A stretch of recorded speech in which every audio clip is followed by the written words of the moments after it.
Selamat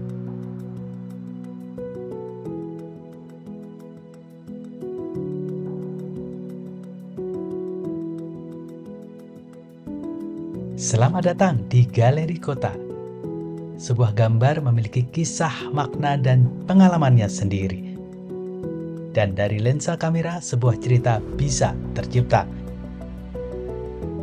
Di episode kali ini kita akan berkunjung ke sebuah bangunan ibadah yang unik yang letaknya di antara perkantoran dan permukiman padat di wilayah Jakarta Selatan. Gak lupa juga nih, sambil bawa kamera juga dong buat jepret-jepret. Yuk kita cus langsung aja.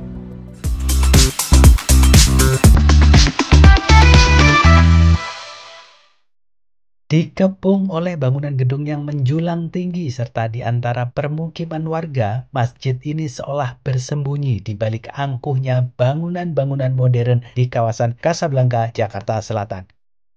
Ini dia Masjid Agung Al-Munada Darussalam Baitur Rahman atau lebih dikenal sebagai Masjid Perahu.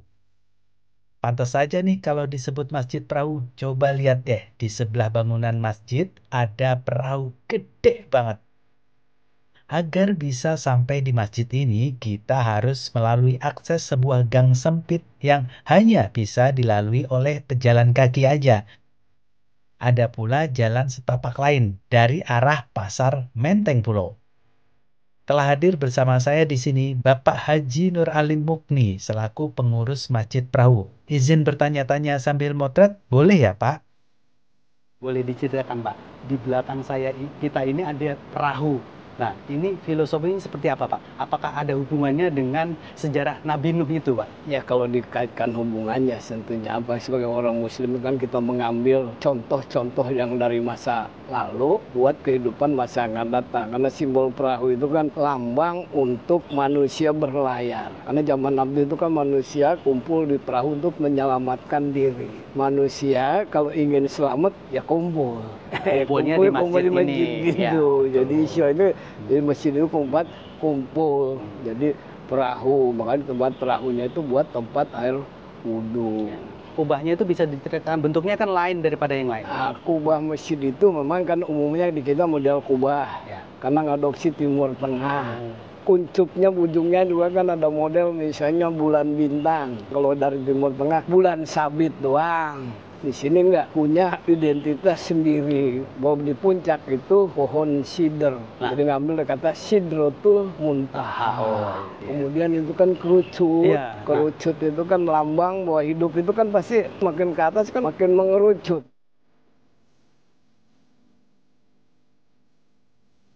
Sobat Galeri, katanya di atas kerucut itu ada emasnya, emas murni. Apakah benar emas murni itu Pak? Ya insya Allah kalau dibilang murni sih mungkin ya. Tapi istilahnya apa murninya, kan emas itu biasa kalau buat perhiasan bukan tidak murni karena udah ada mungkin emas tar. Berapa kilo Pak Haji?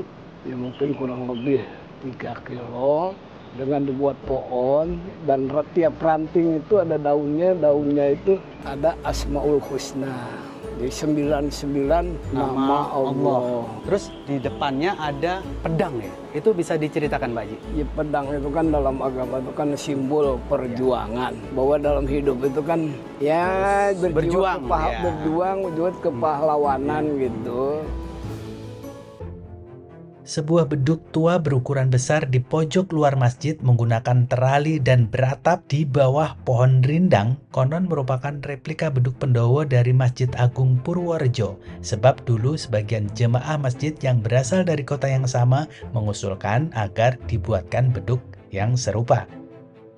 Ini masjid terbesar di Jawa itu kan masjid di Purworejo yang katanya dari kulit tupai terbang. Jadi ini semacam duplikatnya. Ya tahun 70 masih dibunyikan. Karena sekarang karena udah berarti 60 tahun ya dikandangin aja. Karena kondisi kayu udah nggak memungkinkan.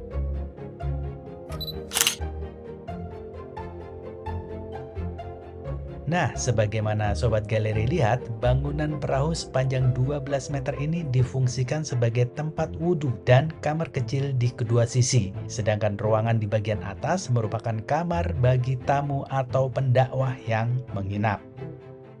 Sobat Galeri, saat ini saya sudah berada di bagian perahu. Nah, perahu ini sebenarnya fungsinya buat wudhu atau apa Pak Haji? Bisa diceritakan? Dulu masih kamar mandi, zaman dulu kan namanya orang kampung, ya belum ada toiletnya. Kemudian ini wudhu.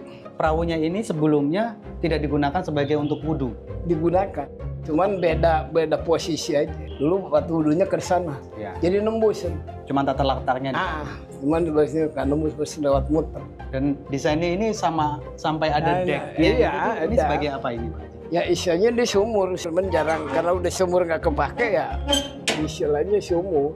Dan di atasnya ini juga? Iya, semacam ya ada cerobong. Cerobong mirip dengan pokoknya perahu aslinya. Asli mungkin asli. Ornamen zaman Belanda yang kental digunakan pada bangunan-bangunan zaman dulu itu Pak? Iya, sebetulnya semacam untuk hiasan aja. Tidak ada niat meniru tuh nggak ada. Hanya kebetulan almarhum itu kalau jalan-jalan ke satu tempat ada benda yang dia tertarik dibawa pulang. Ketika menapaki serambi masjid terdapat sebuah pagar bercat merah yang dihiasi balustrade cantik berbentuk guci dengan sekuntum bunga merah di atasnya. Cantik ya, potret dulu ah.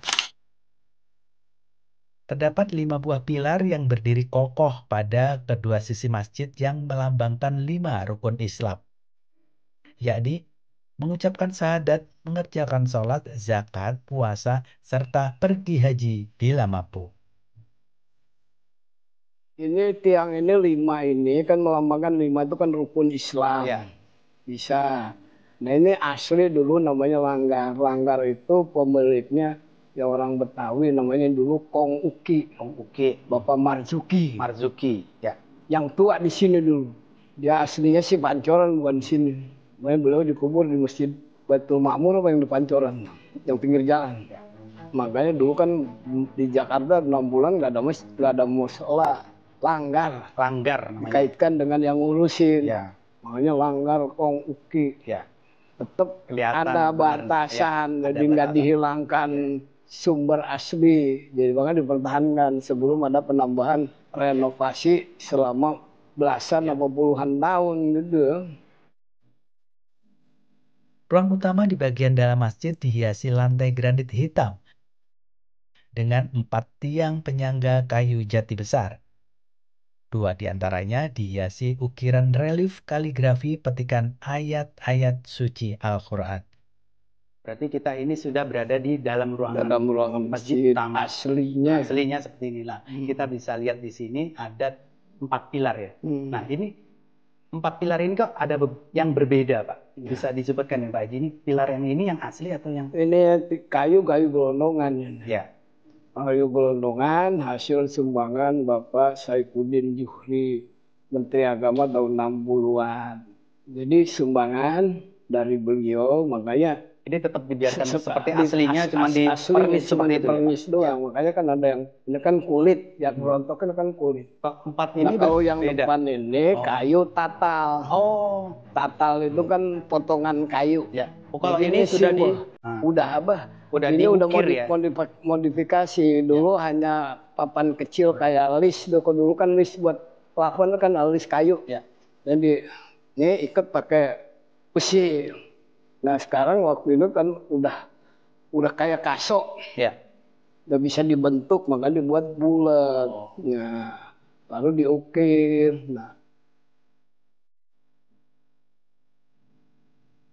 Jadi 2 pilar utama masjid di bagian depan merupakan soko tatal.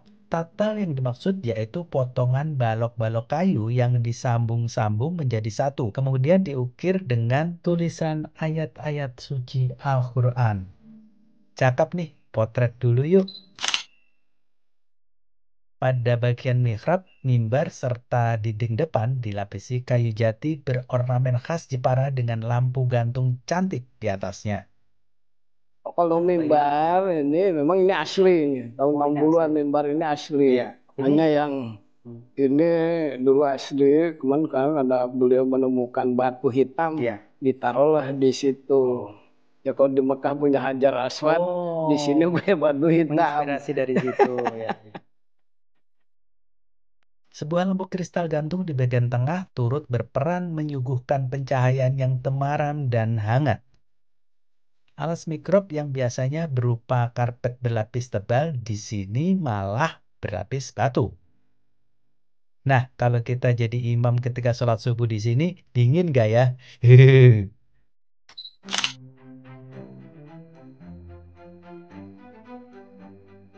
Di kiri masjid terdapat museum ini yang menyimpan kitab suci Al-Quran berukuran besar, berbalut kayu jati dan dikelilingi oleh aneka batuan kalsedon dan kuarsa dalam ukuran besar. Nah, di dalam batu ini kan dikelilingi mengelilingi Al-Quran. Al-Quran itu hanya untuk penyimpanan aja, nggak ada motif ini. Ya.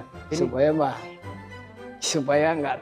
orang nggak langsung masuk ke dalam sini ya. Ini sebagai pagar saja ya batunya. Pagar, perlindungan. Nah, Al-Quran ini masih digunakan Pak Haji? Ya digunakan kalau memang lagi diperlukan. Iya. Karena kan untuk ngeluarin buka tutupnya aja makan harus berdua. Iya. Ini dibuat tahun berapa Pak Haji Al-Quran ini? Kalau dibuat tahun berapa masih dari 70 sampai 90-an. 2000 mungkin. Nggak ada waktu tertentu untuk dibuka atau dibaca gitu? Kita nggak ada yang bikin sakralan. Jadi digunakannya saja. Jadi kalau orang mau lihat silahkan. Oh iya. Di halaman masjid, seekor kucing menyambut kedatangan saya dengan manja. Sini Pus, sini. Nah kan, habis bercanda langsung bobo. Lucu nih, langsung difoto kali ya. Sejumlah pohon kayu besar menambah suasana teduh di sekitarnya. Sebuah fosil kayu diletakkan lurus searah kiblat di bagian teras luar. Daun pintu kanan, kiri, dan belakang merupakan kaca patri mozaik bertuliskan Allah dan Rasulnya. Hingga kini masjid ini masih aktif digunakan oleh warga sekitar, pekerja kantoran, dan mereka yang ingin tahu mengenai keberadaan Masjid Perahu. Masjid memiliki cerita dan keunikan masing-masing, namun tujuan utamanya tetap satu, tempat bersujud kepada Allah. Sama seperti manusia masyarakat mukmin yang memiliki latar belakang suku, bahasa, dan ras yang berbeda-beda. Tapi kita tetap bersatu dan bertakwa kepada Allah. Sebagaimana firman Allah dalam surat Al-Hujurat ayat 10, sesungguhnya orang-orang mukmin itu bersaudara. Sampai jumpa di episode selanjutnya. Setiap sudut dan momen adalah karya seni. Ajak kameramu explore dunia sekarang hanya di Galeri Kota.